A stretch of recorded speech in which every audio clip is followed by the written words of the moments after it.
Abdullah Sudin, anggota Dewan Pengarang, Suara Revolusi Malaya. Profil tokoh: Abdullah Sudin, pejuang anti penjajah dan tokoh Dewan Pengarang Suara Revolusi Malaya. Latar belakang peribadi: nama perjuangan dikenali sebagai Bung Karim dalam Regimen ke-10.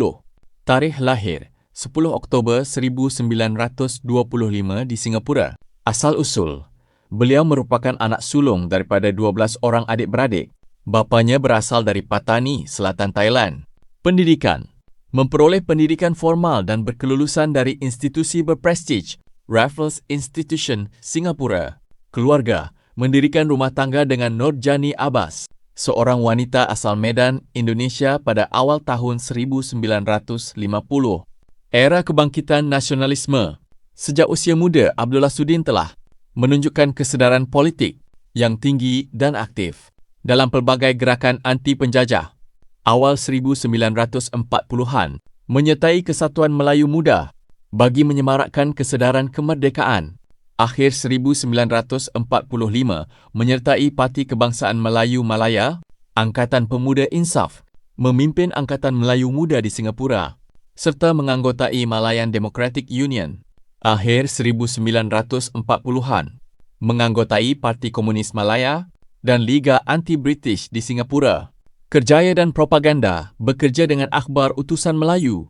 Beliau menggunakan ruang di Kesatuan Sekerja Utusan Melayu untuk mencetak dan menyebarkan risalah anti-penjajah British dalam kalangan masyarakat Melayu Singapura.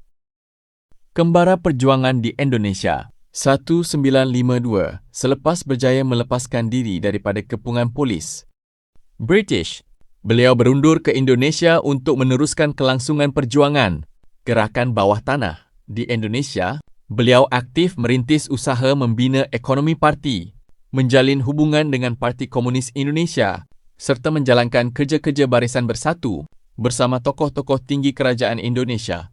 P2MI mengasaskan Persatuan Pemuda Malaya di Indonesia dan menguruskan penerbitan lidah rasmi pertubuhan tersebut demi menyemarakkan gerakan anti-British LPNM apabila pejabat Liga Pembebasan Nasional Malaya, sebuah badan separuh diplomatik yang diiktiraf kerajaan Indonesia, ditubuhkan di Jakarta pada awal tahun 1965. Beliau dilantik sebagai setiausaha dan bendahari. Beliau berkhidmat bersama tokoh-tokoh lain seperti Ibrahim Muhammad, Yew Chong Yip dan Samsiah Fekeh. Era penghijrahan ke China dan Suara Revolusi Malaya. Disember 1966, ekoran peristiwa gerakan 30 September 1965 dan peralihan kuasa kepimpinan di Indonesia. Beliau serta anggota LPNM yang lain ditangkap sebelum diusir ke Republik Rakyat Cina. 1967, menganggotai pejabat LPNM untuk China di Beijing. Suara Revolusi Malaya pada November 1969. Susulan penubuhan stesen radio Suara Revolusi Malaya, beliau dilantik sebagai anggota Dewan Pengarang dan diberi tanggungjawab mengemudi bahagian siaran bahasa Melayu kembali ke sempadan dan era pasca damai. Ke-1683, selepas stesen radio tersebut ditutup pada tahun 1981, beliau kembali ke pangkalan sempadan pada Oktober 1983 untuk bergabung semula dengan Regimen ke-10. Kepimpinan: beliau dilantik sebagai anggota Markas Besar Regimen ke-10 serta menganggotai Dewan Rendah Pertama Utara Malaya. Pasca Perjanjian Damai: setelah termeterainya Perjanjian Damai Hatiai pada tahun 1989, beliau menumpukan usaha dan tenaganya untuk membantu pembangunan kampung serta membela kebajikan hidup bekas prajurit.